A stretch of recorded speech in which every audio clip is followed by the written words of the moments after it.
The greatest author in the history of my home state of Indiana is by most counts the incomparable Kurt Vonnegut.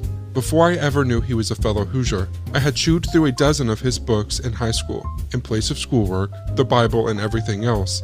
At some point, you've probably read him too. Classics like Mother Night, Slaughterhouse-Five, Dead-Eye Dick, and others helped me see the world more clearly through difficult years.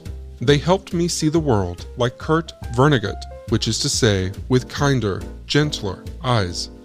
Vonnegut always thought of himself as a science fiction writer, and even his more conventional titles tend to have strong sci-fi tones and elements. He went so far as to create an alter ego, sci-fi hack named Kilgore Trout, who appears throughout his works as the authors of books like The Plant Gobblers, The Protocols of the Elders of Tralfamadore. Like I said, I devoured this stuff, and I thought I'd long since read all of the most bizarre Vonnegut stories. But this week, our audio engineer Brent found another one. New for me at least. The story is about the Indiana Bell Building, a huge 8-story steel and brick structure in his hometown of Indianapolis that weighed 11,000 tons. The city wanted to blow it up. Vonnegut wanted to move it instead. They wanted space for a new building. He convinced them he could move it over like he was reparking a car using hand-operated jacks. And he promised to be able to do this while the employees of the Indiana Bell Telephone Company continued working inside it. He would just create extension lines for gas, heat, electricity, and water to trail behind the building like vacuum cleaner cords in order to keep them open and running. The historical setting for this weird story was 1930, but it's not a novel. And it was Kurt Vonnegut, the architect, Kurt Sr., who was responsible. The Kurt we know and love was 8 years old at the time. This was his father, which he described as a dreamy artist, an aloof and distant figure. This detachment and dreaminess resulted in a series of bad business decisions and a failed marriage with Junior's mother Edith. The Great Depression of the 30s combined with Kurt Sr.'s mistakes had resulted in the loss of the family fortune and also of the social status Edith had once enjoyed. The kids were moved into public schools, and Edith just became another poor housewife in a city she once enjoyed as a privileged socialite. She became an alcoholic, and on the night of May 13, 1944, overdosed on sleeping pills.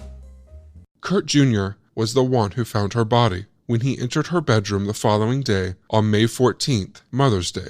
A few months later, Jr. was shipped to the war front in Europe and captured by the German army in the Battle of the Bulge. He was sent as a prisoner of war to the city of Dresden right before it was bombed. Roughly 25,000 civilians were killed, and he was required to dig through the rubble for bodies of women and children. To say the least, it was a bad year for Junior, and one that would shape his worldview and his artistic sensibilities for the rest of his life. But in 1930, everything was going well. Junior was 8, and Kurt Sr. was a professional success. The family was wealthy. Edith had no pill addictions, and everything was looking up for the Vonnegut clan. The decision to move the Bell Building was such a popular event in the city of Indianapolis that viewing stations were set up all around the worksite. Hundreds of people stood at the fence every day to watch a small army of workmen crank an 11,000-ton building across the concrete.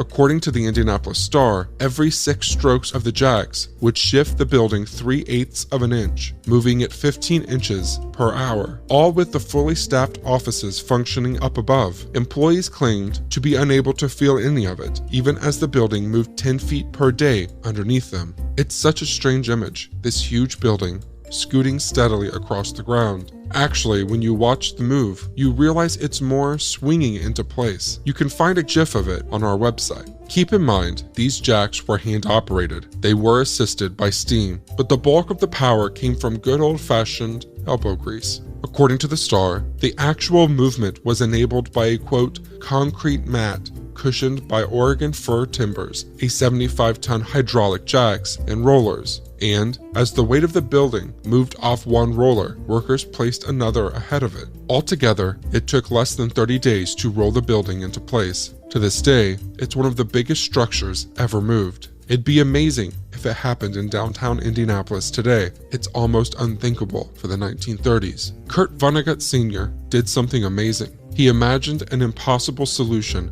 and actually pulled it off on the first try. It's the kind of thing most architects and engineers would dream of, captivating an entire city with science and an achievement they had to see to believe. The movement of the Indiana Bell Building was unforgettable, yet almost everyone has forgotten it. The people who actually remember Kurt Sr. have likely never heard of it. What they remember instead is what they've heard from Kurt Jr., comments like this from his novel Bluebeard. "Don't worry about your father. He's a perfectly contented, self-sufficient zombie." While Jr. rarely spoke of Sr., directly he described him repeatedly in his novels, through the fathers of his protagonists, who were distracted, dreamy men. Never bad people, just never really present. They were gentle, thoughtful people, but mediocre husbands and fathers. In another novel, his alter ego Kilgore Trout explains, "Your parents were fighting machines and self-pitying machines. Your mother was programmed to bawl out your father for being a defective money-making machine, and your father was programmed to bawl out your mother for being a defective housekeeping machine. They were programmed to bawl each other out for being defective loving machines. Then your father was programmed to stomp out of the house and slam the door." There were also good things, as in this clear reference to his actual father. "The thing my father was proudest of was the Ayers clock at the intersection of Washington Street and Meridian. That made him so happy. Ayers complained because he wouldn't send them a bill. There was stuff my family had done there, particularly my father and grandfather, that was quite permanent and wonderful." But there's a parable in this for all of us. At some point in our lives, we start to believe that the most important things about us are the big, impressive historical things, and this is almost never the case. Our most enduring legacies are defined by our families and the people who needed us most, by the people who care enough to tell our stories after we're gone, even when we do the amazing and unthinkable, like moving an 11,000-ton building using hand cranks in the middle of one of the biggest cities in America.